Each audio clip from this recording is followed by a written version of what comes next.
New York primary night, and we got the Cruz folks from Rhode Island here to advocate for their candidates. The Dan Yorke State of Mind program is brought to you in part by Lookout Rhode Island and Takeo Comfort Solutions. What a pleasure to have you aboard. Now, you might have had some fun with us last night when we had Billy Gilman in here. It was so funny because I turned to him and answered a question and he went, whoa, because the roof felt like it was coming down. Construction is still happening here at our broadcast facility, and even during our broadcast taping, the work waits for nobody. So if you hear a loud bang, or if I jump, it's just because of that. And you know what's going to happen? They're going to quit now and they're not going to do anything, and I never had to say a word. But it's a little funny around here, but you know what? We need a roof. Got to have the roof. What can I tell you? The Rhode Island Cruz for President folks are here. My old friend Cicione is here. He is the former chairman, and boy, I can't tell you. One day we'd be hugging, next day we'd be killing each other. Yeah, right now I'm rather indifferent to the Cruz campaign, so he's going to have an easy ride along with his co-chair, Roseanna Gorham. So hang in there for a second, and we'll get to them momentarily. In the meantime, we got to go to this camera, which is closer to the roof. Kidding. And talk about some things that are on my mind. I just wanted to tell you, man, this is the best news I heard all day. When I saw this on WPRI.com,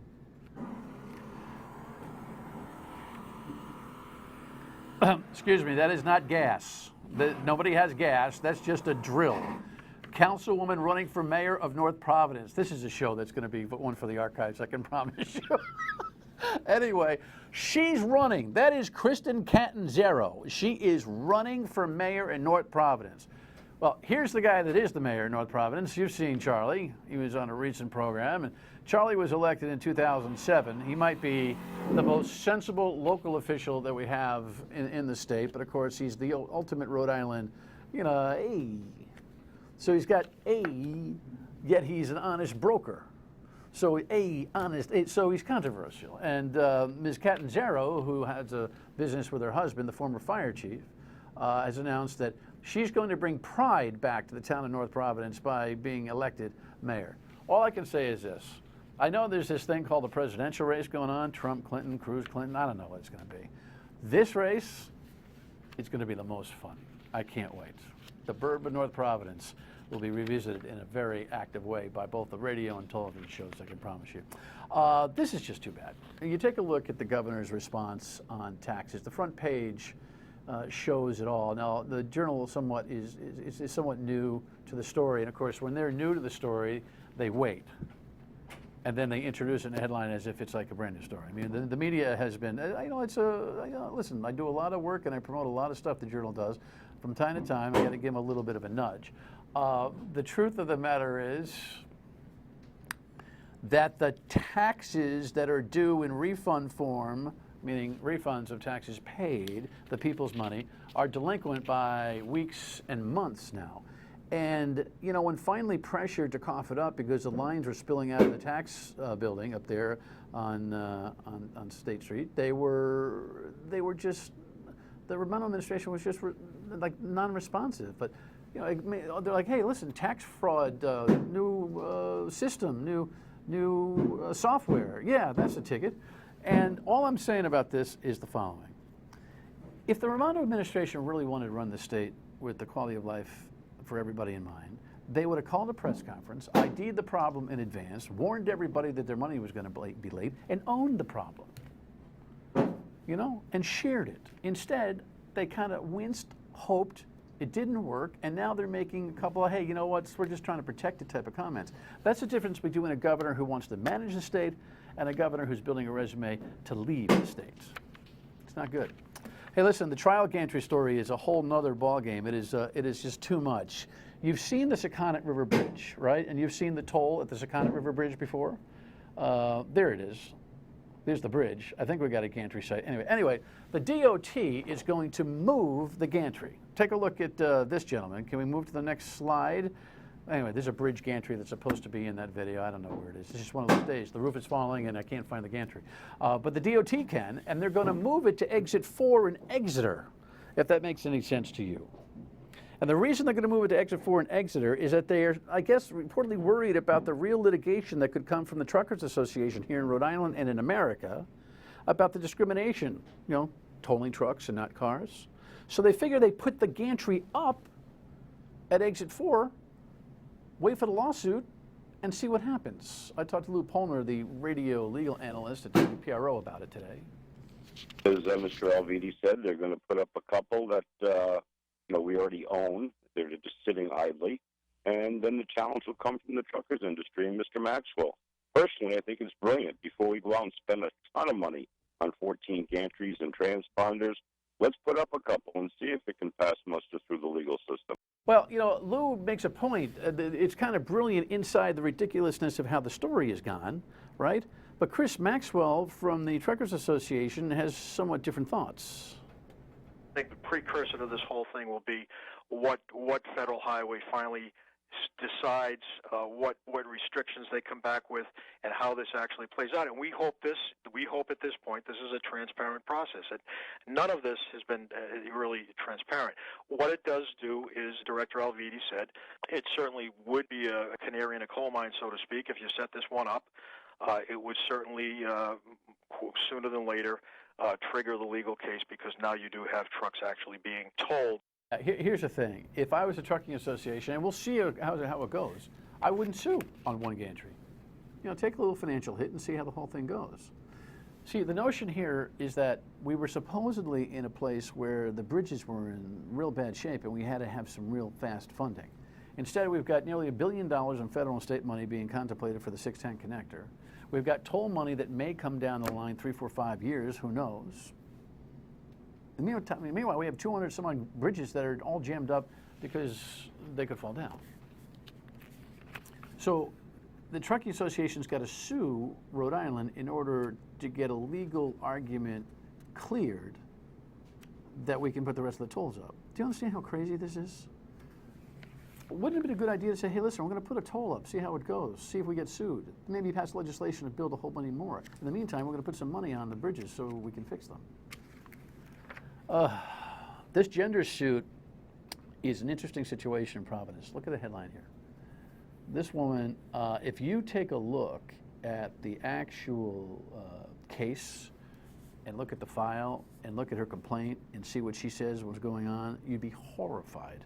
Obviously, the jury thought the same. She made a couple comments outside court yesterday. Had an effect almost every day. And this. Breaks you. It wears you down, and you still try to come to work every day and do your job well. Meanwhile, Mayor Lorza says that the city will appeal. Now, that could be because they want to mitigate the expense and get a settlement lower than the jury awarded. It also could mean the city wants to show up the Providence Firefighter Union for being, unruly at best in the middle of the public relations battle that goes along with the lawsuit that they've got going on, which the city is destined to lose over the 4-platoon, 3-platoon thing. Just be careful. What you see on the surface is not necessarily what the motive is actually going to be. And of course, tonight, if you're watching at 7:30, we don't know the results. If you're watching at midnight, you do.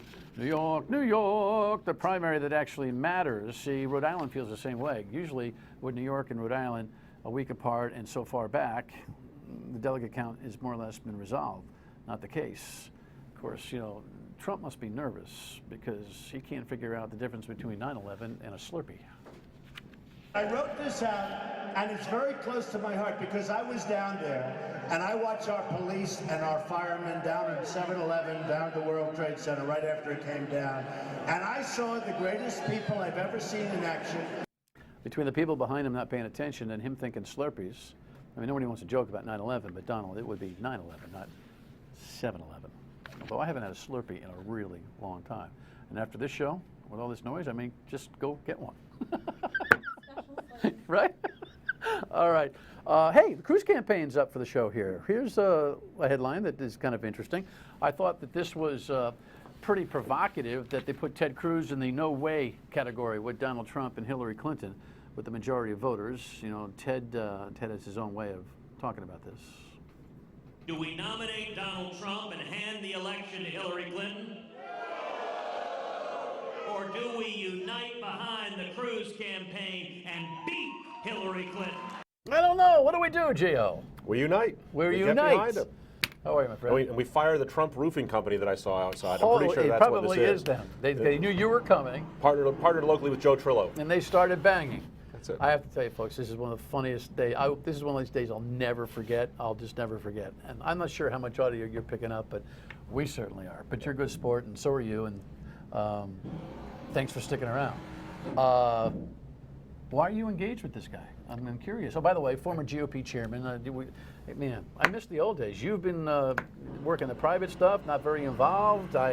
We haven't had a good rat-a-tat-tat in a long time. Been back trying to earn a living for a few years, but I got excited about this. I got excited about the Cruz campaign, the opportunity for a different kind of presidency, a different kind of candidate for the Republican Party, and I said, you know what, I can't sit on the sidelines. I've got to get out there and do what I can to get this guy the nomination. It's important. This guy doesn't give you the creeps like he gives me the creeps. No, and I get what you're saying, but no. I mean, this guy has a serious opportunity to impact transformational change to a GOP that has suffered since Nixon, in my opinion, with an internal debate about what it means to be a Republican. And I think Ted Cruz embodies a solution to that problem that we haven't seen in my lifetime. So style aside, because I tell you, he gives me the creeps. The constitutional argument and his conservative foundation rule the day for you. It's not even that. It's the fact that, first of all, go. I think he's a personally charming guy, and everyone struggles to sort of get their feet under them on the national scene. I think he's doing a fine job with that, and I think he's a funny, charming guy when you see him in the right circumstances. But it's not just the conservative constitutional side. It's the fact that a libertarian Republican like me, or a Tea Party, or a traditional conservative can all find things to love about Ted Cruz. And I haven't seen that in a long time, and I think he gives us the ammo to come out and talk about a consistent message that solves problems for the nation, not sort of get caught in our own hypocrisy like we've often done over the years with other types of candidates. All right, hold your thought. The co-chairman, the additional co-chairman, will join us for this conversation. Stay with us. I don't do anything to stop anybody. See, what you're hearing from me tonight, you don't hear from those other two. I'm telling you we can fix problems, we can bring people together, and there's nobody that I think is cheating us, ripping us off, and all this other stuff I hear. Yeah, I'll tell you, Ted Cruz and Donald Trump certainly have been going back and forth on that. Kasich kind of sits here in the draft, and I don't know if he's inconsequential or, going to pull off a convention. It's kind of hard to figure out. Roseanna Gorham joins us, also co-chair for the Ted Cruz campaign. Welcome. Nice to have you. Thank you very much for having me. Wife of the famous state representative Nick Gorham, who's now just doing legal work and not trying to rename Westconnok. Well, no, not right now. Which I thought was one of the most brilliant, out-of-the-box thinking moves in the history of the state. Timing is everything. And it probably cost him an election, for God's sake. Well, it did. But he also is the chief antagonist on the state legislative grant program, and for that, he'll always be my hero. Let me ask you, why are you a Cruz supporter? Well, I really believe in Ted Cruz because, first of all, I believe in safety and I believe in having a strong military, and I know that he really feels strongly about that. That's an important point for me. I come from a military background. My dad was in World War II and the Korean War, and I'm a real believer that you get peace through strength. I'm a real believer of that. Well, it's a broad concept, I get that, but I got to tell you, I think he's been pretty undisciplined. Trump, incredibly undisciplined, but I think even Ted Cruz has been undisciplined when it comes to the Islamic issue. I think he's been fairly rigid. He doesn't seem to understand any of the nuances of this whole situation with terrorism and the whole ballgame. Tell me how you see that. I mean, I think it's a nuanced issue, right? I mean, there's no clean answer. He hasn't offered right? any nuance. Well, but I think that there's no clean answer, and unfortunately, it's going to be a question of having a person in the White House who's good sense you can trust when the next unknown comes up, right? Because we don't know what we're going to be facing 4 years from now in terms of the war against the Islamic State. Obama didn't know 4 years ago what to expect, and honestly, Bush knew enough to know what he didn't know, right? Wasn't that the Rumsfeld quote? We know what the unknown knowns are. This is an issue that requires somebody whose character and whose judgment you can trust. It's not about a specific answer about what will we do with this country on this day.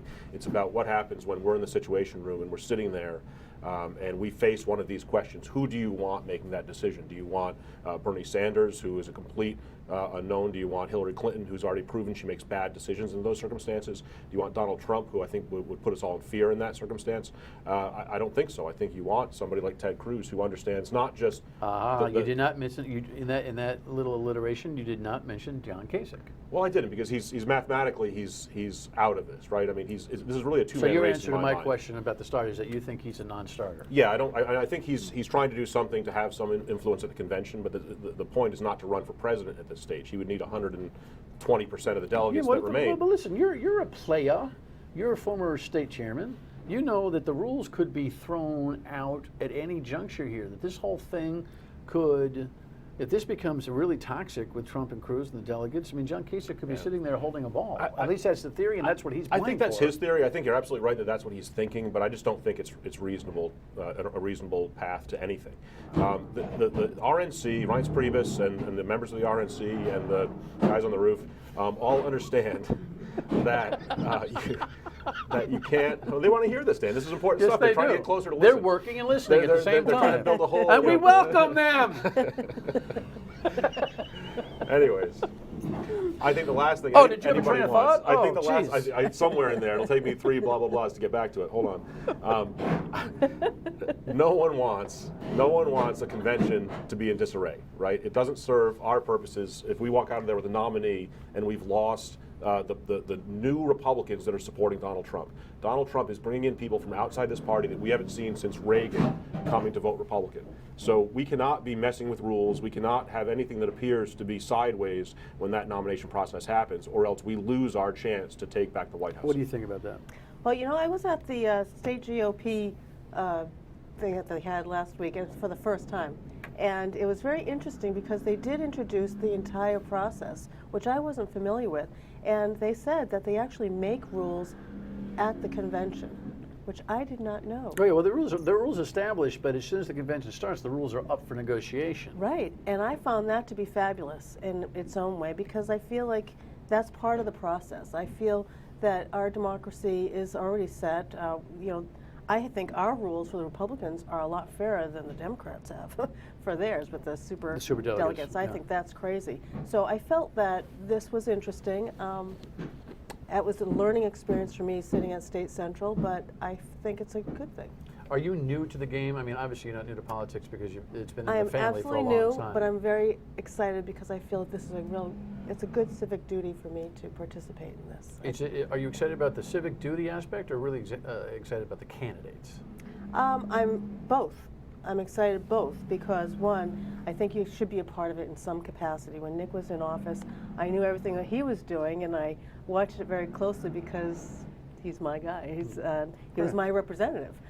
In this particular case, it's new to me. I get to see a little bit differently in different eyes, and I'm going there for my kids, for my family, for their future, because I feel that this is an important election. I think this is such an important election because 2 elections ago, I thought it was the most disastrous thing when we got Obama, President Obama as our president. I just didn't think it was going to be the same America that I've lived in and been a part of all of my life. And it's true. That did happen. It's changed. And I don't want to get back to where we were, or at least work toward a more conservative thinking president. All right. When we come back, we'll talk about what's going to happen next week in Rhode Island and what these folks are asking you to think about. Stay with us.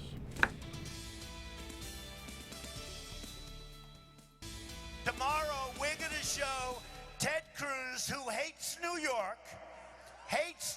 When you look at that debate and you see the way he talked about us and New York values, no New Yorker can vote for Ted Cruz. Well, you know, I do think Ted should have spent like 10 minutes in New York and skipped. I mean, he's going to finish third, right? Well, I don't know how it's going to go. It's not going to be a win. Yeah, it's not going to be a win for the campaign. Trump is his home state, just like Kasich with Ohio. You should do strong there.